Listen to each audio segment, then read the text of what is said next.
Welcome back to this old house here at Cape Ann, Massachusetts, and our 1890s shingle-style home that is getting a new 750-pound tub going through the second-story window. Now over here is going to be the new side yard for the house, and right up here along this entire length, well, that was the original three-season porch.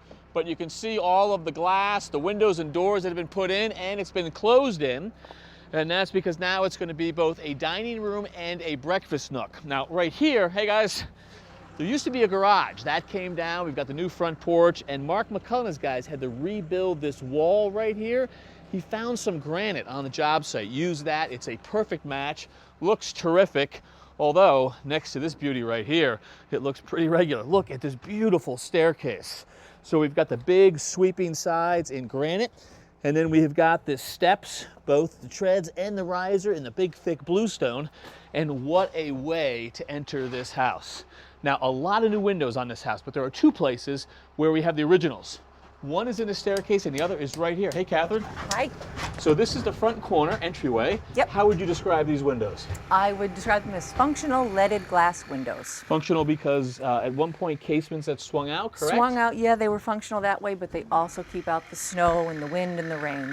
They do the job of a window. Not just decorative. Not just a pretty face. And original to the house? Do they go all the way back to the 1890s? I think so. There's nothing about them that tells me they don't. Beautiful. Okay. So obviously a repair here. We have a broken piece of glass. Yep. You'll handle that for us. How are they otherwise? And anything else you want to tune up at this point? They're great. They're nice and solid. They sound solid. What does a solid sound mean? It's not rattling. There's no damage to the lead came. The support bars are intact. The putty hasn't come loose. Okay. It would be a clear ding-a-ling-a-ling if they were rattly. Well, that's good to hear that we don't have that. No, they're good. Anywhere else that we have to worry about, or just a broken? I'm going to touch this up. This is a previous repair that was done differently than I'm going to do it. I'm going to remove this window so there's no damage to the cane. Here the cane got pretty chewed up. The cane is this piece of lead that goes between the panes cane. of glass? Yep. Cane, yep. Yep. It goes between the pieces of glass. I'm going to try to touch this up, smooth it out so it doesn't alert itself, tell you about itself. I don't know. Make it look good. Yeah, make it look better. That works, okay. So does it start with pulling out this piece here? Yep. What I'm doing right now is because these are going to stay in place, the sashes are going to stay, but I'm taking out the glazing here and have a look at this. It's coming out pretty easily.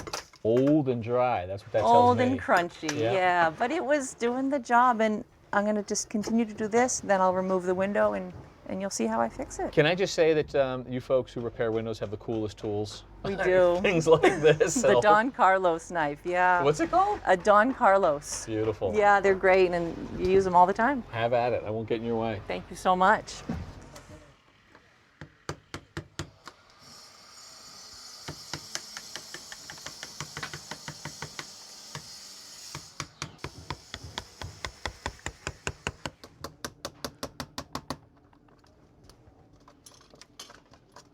So at this point, I've gotten away all the old glazing. The window is pretty loose. Oh, yeah, it is. Would you go inside and undo that last tie, and then we're done? Okay, that's loose. Oh, geez. A little That's it. nerve-wracking. Got it? Yes. Little workstation you've got. The window, yes. Just for yourself. There it is. So now I'm going to determine the best way to get at this piece of glass, and I think it's going to be here. And by best way to get at it, you mean you're going to have to cut stuff away? Yeah, I'm going to cut this lead. So I'll bend these up a little. I'm going to break through the lead, and then I'll be able to take this piece out, fashion a new one, and then insert it back in. Let's see you do that. There it is. Oh, wow, look at that. Yep. So this was holding those lower panes of glass. Yeah. That's the heart? Yeah, because there's a channel to the lead, and the glass inserts in there. Yeah. That's terrific. So I'm going to go after some of the old putty that's in here. With just what, a hook? Just a hook, just to get it out. Oh, so satisfying. It is, and wait till I put it back in. It'll be super satisfying.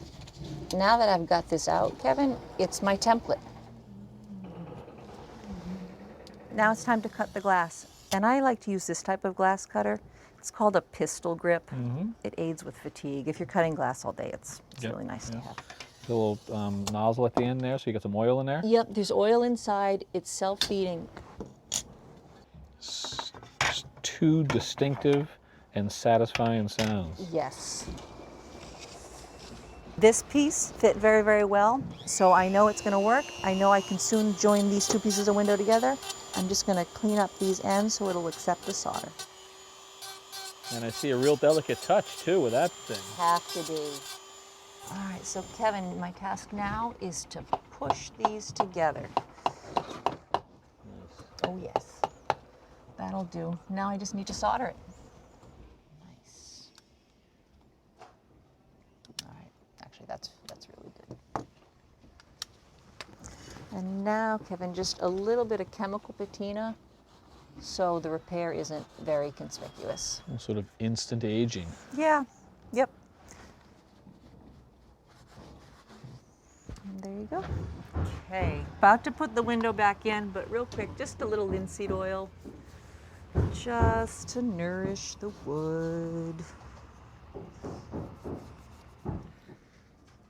So this is the bead of putty you were going to push the panel into. That is exactly right. So this is the piece of glass that we put in. That's our new piece of glass. And you're just filling in the lead cane? I am, yep, and it's going to push under the cane, and this is what will make the window waterproof, and it also gives it rigidity. And this putty is already dyed black? Yeah, it's got stove black in it, it's got linseed oil, it's, yeah, this is Just how what I you buy need. it. It's just what I need. All right, looking pretty good. Okay. Moment of truth, Catherine. I love it. I know, this is the big moment. Just get that All right. around. Drop it in there, push it forward.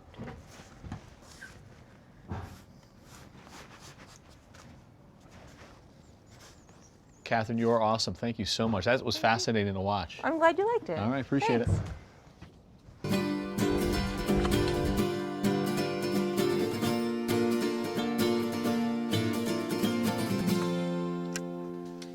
So the homeowners really wanted a buffer between the woodland area and the driveway.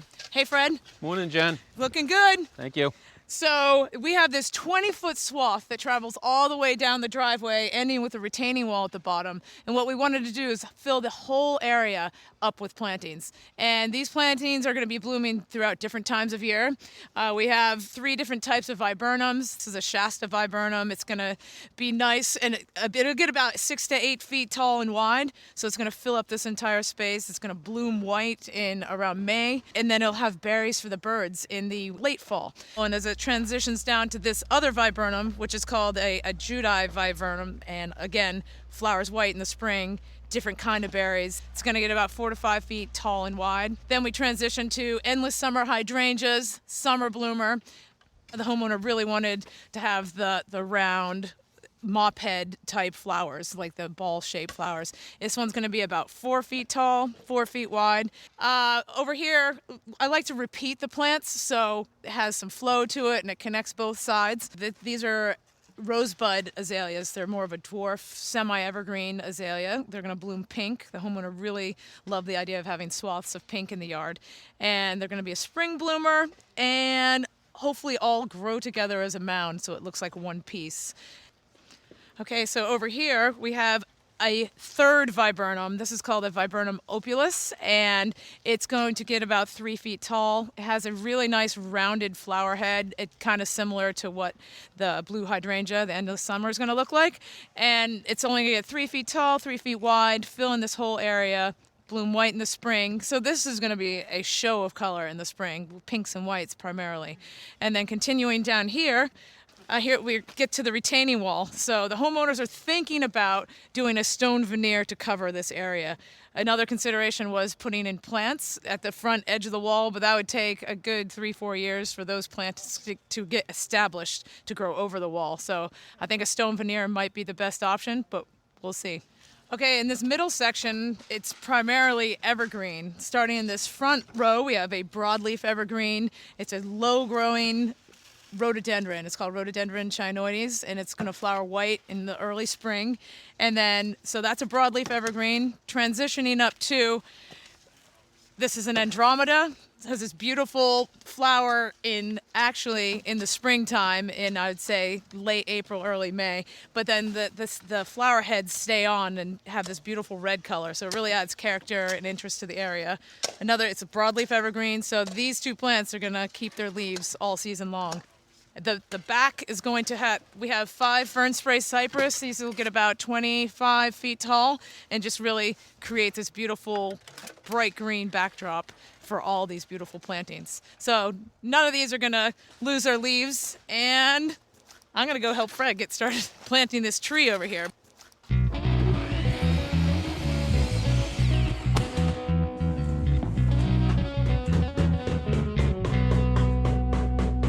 Plaster has gone up, which means we're starting about the finished details. We've got the painters here, electricians, and also some decisions to make about final design. So Molly, our homeowner, and Shelby, our designer, that's your guys' job.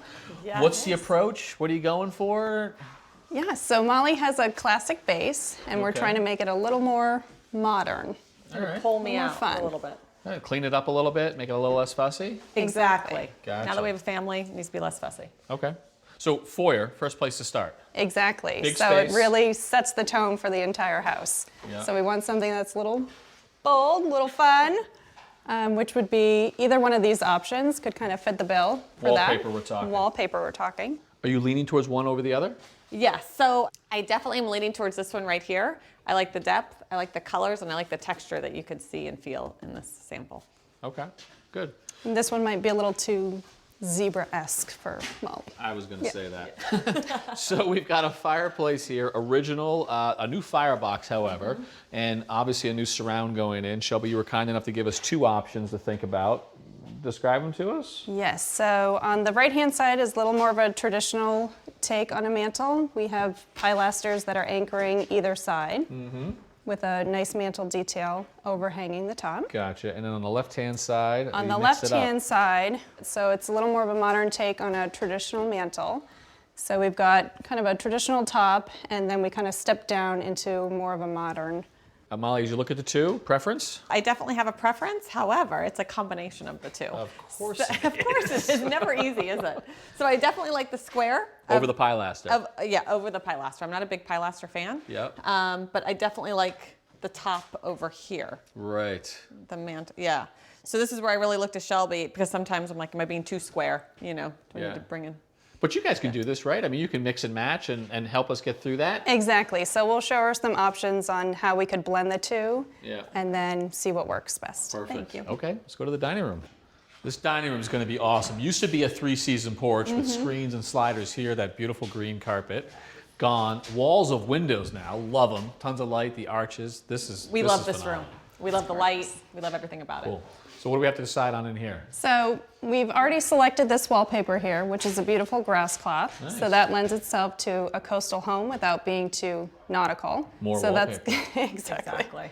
So that's going to go floor to ceiling in here. Nice. Okay. And then we have some options for drapery. The top one has more of the greeny grays, which pulls in the colors from the butler's pantry and the kitchen. The bottom one is a little more of a singular color. I can tell you right now, this is my favorite. I like all the different tones in here and how it brings in the kitchen. All right. It'd be a great way to frame those beautiful windows. Exactly. All right. The other big detail in here is this tray ceiling, and it was sort of a necessity because we've got bathrooms. We got a master bath here, guest bathroom there. Charlie had to hide some of the waistlines, traps. So drop the ceiling here, but you frame out, which is basically going to be the dining room table here. Exactly. So we had to get a little creative with what we were doing with the ceiling.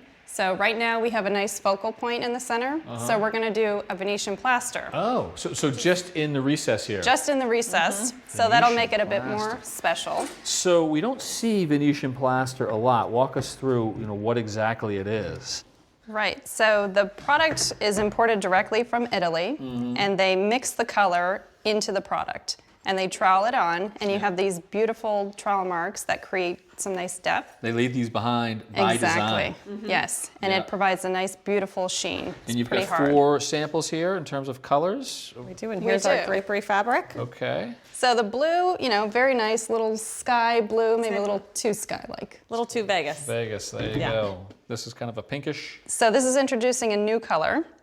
which I love this color. However, I feel like it needs a little more pop, a little more oomph. Okay, and then you've got striations on this one. Yeah, while the striations are beautiful, it's a little too similar to the wallpaper. Okay, leaving us with maybe, well, I don't know, that color okay for you? This one's a little too bold, Yeah. and this one's, what we're thinking will end up somewhere in between the two. We're Okay. gonna try out a couple more samples. Good. I don't know much about Venetian plaster, but the one thing I do know is that you need a guy. You need someone who does it. You got a guy? I got a guy, Maurizio. Sounds like the right guy. It does. Cool. All right, love the decisions. Thanks for the help. Thank you. Thank you.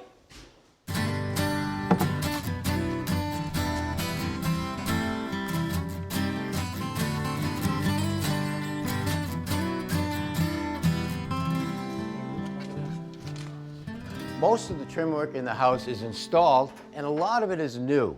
Except for this window right here, the homeowner wanted to keep the old window with the old casing. The problem is, when it was demoed, the trim was damaged. Let me show you how we're going to fix it. All right, so this is what we're dealing with. We have two pieces here that have been glued together to make one for one half. And this is the other side right here, and you can see this was busted pretty good when it was taken off. So what we need to do is glue this back together and fit it back to the window. So Natty made a form or a template right here to fit this piece in. And that way we'd put it under compression with these wedges, so it would put it together and hold it while the glue dries. We can take this out? Is it all ready, Tom? All right, let's pull it out of there. It's in there pretty good. Comes right up. There it is. All right, so there's one half. We have a little more sanding to do on that. And this piece here, in three pieces, we'll put this right in here. Try it first before we put some glue on there. Yeah, we got a little bit of sanding to do right there on that one. We can get it in. So let's sand that right there and then try it out.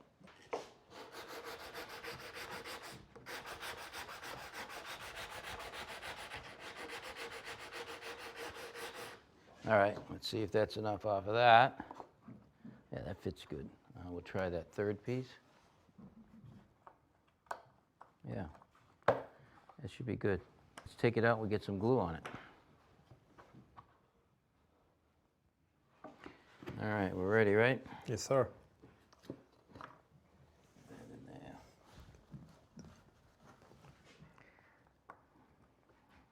Good.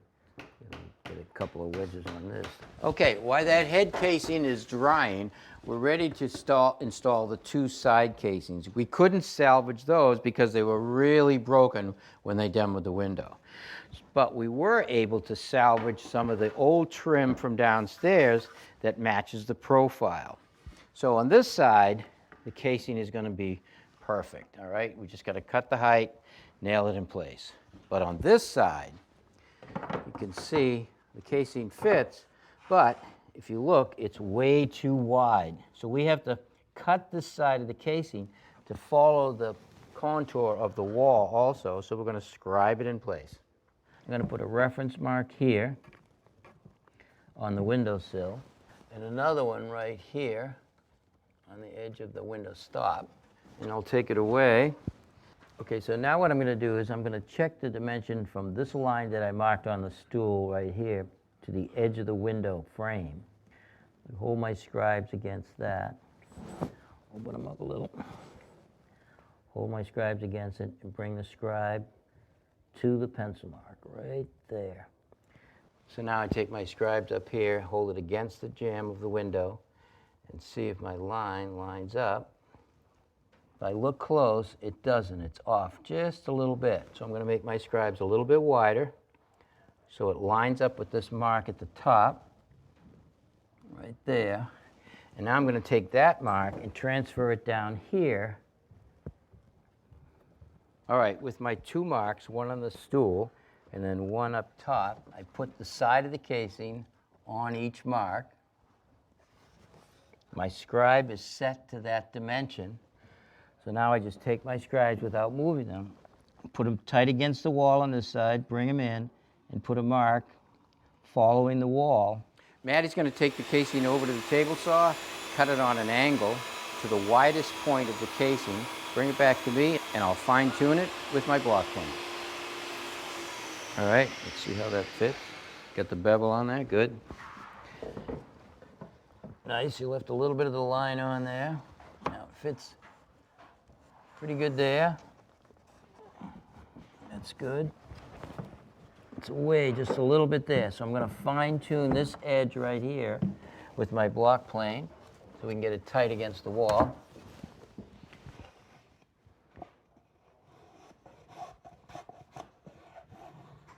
Don't need to take very much off. All right, let's try it. Oh yeah, perfect. All right, all we got to do is cut the length and we can tack it in place.